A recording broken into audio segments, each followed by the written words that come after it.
Good morning students. बच्चों, आज हम हिंदी फर्स्ट का पार्ट 4 कठपुतली के बारे में पढ़ेंगे।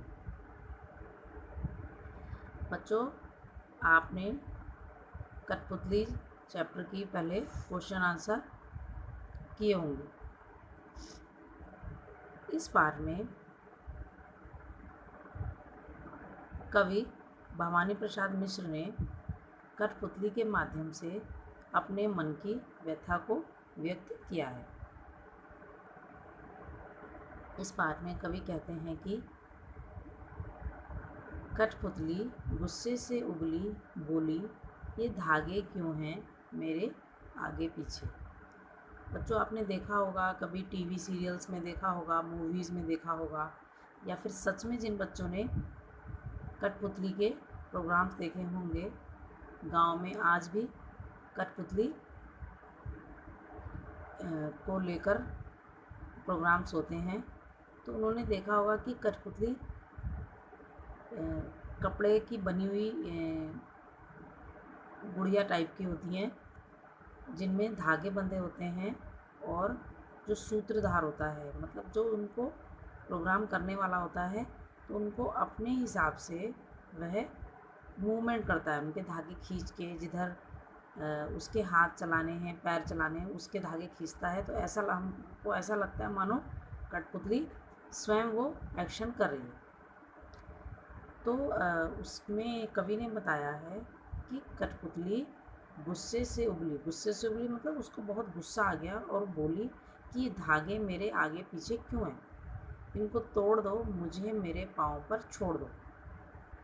वो कठपुतली कहना चाह रही है कि मुझे खुद के पैरों पर खड़ा होने दो, मुझे किसी धागे की आवश्यकता नहीं है, मुझे स्वतंत्र छोड़।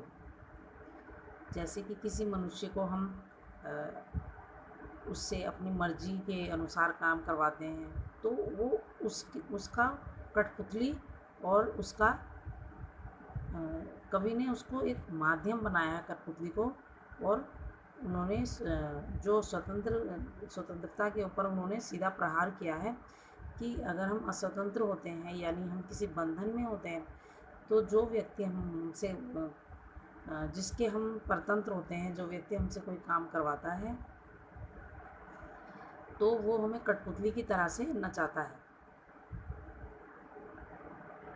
सुनकर बोली और कठपुतलियाँ कि हाँ, बहुत दिन हुए हमें अपने मन के छंद छुए। उस कठपुतली की बात सुनकर और कठपुतलियाँ भी उसकी हाँ में हाँ मिलाने लगी और बोली, अब तो बहुत दिन हो गए हैं अपने मन के छंद छुए, यानी अपने मन की इच्छा को व्यक्त किए हुए, अपने मन का कहा हुआ करने के लिए और अपने मन माना स्वतंत्र रूप से जीवन जीने के लिए अब तो बहुत दिन हो चुके हैं। मगर पहली कठपुतली सोचने लगी, ये कैसी इच्छा मेरे मन में जगी।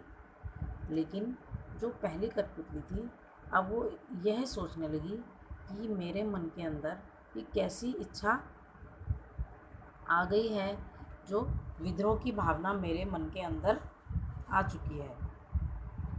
और क्योंकि पहली कठपुतली ने ही दूसरी कठपुतलियों को स्वतंत्र होने के लिए उकसाया है, और पहली कठपुतली ही अपनी इच्छा को व्यक्त कर रही है, तो पहली कठपुतली सोच रही है कि मैं जो इस तरह के मेरे मन के अंदर विचार आ रहे हैं, तो ये ऐसे विचार मेरे अंदर आ रहे हैं, तो मैंने दूसरी कठपुतलियों को भी अपने साथ मिला लिया है, तो ऐसी विद्रोह की भावना मेरे अंदर क्यों आ रही है। इस कविता में कठपुतलियाँ स्वतंत्रता की इच्छा से स्वयं अपनी बात व्यक्त करना चाहती हैं। उनके सामने स्वतंत्रता को साकार बनाने वाली बहुत सी चुनौतियाँ हैं।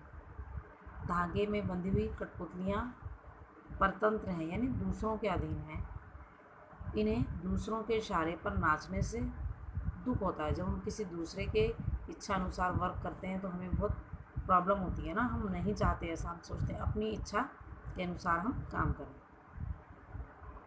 तो दुख से बाहर निकलने के लिए उनमें से एक कठपुतली विद्रोह करती है, जब कुछ गलत होता है तो सब मन मन में तो व्यक्त करते हैं, लेकिन जो विद्रोह करता है वो केवल एक ही व्यक्ति होता है। वह अपने पाँव पर खड़ी होना चाहती है और उसकी बात सुनकर दूसरी कठपुतलियों को भी अच्छी लगती है, वह भी चाहती है कि वह स्वतंत्र हो। लेकिन जब पहली कठपुतली पर अब जिम्मेदारी आ जाती है, जैसे कभी कुछ आंदोलन होता है या कुछ होता है तो उनका एक लीडर होता है, तो सारी रिस्पॉन्सिबिलिटी उसी की हो जाती है। वो सोचती है कि अगर मैंने ये सारी जिम्मेदारी उठाई है तो मुझे अब क्या करना होगा, बहुत सोच समझकर कदम उठाना होगा और मुझे दूसरी कठपुतलियों को अपने साथ मिलाने के लिए मुझे उनकी स्वतंत्रता और उनकी सुरक्षा का भी ध्यान करना होगा।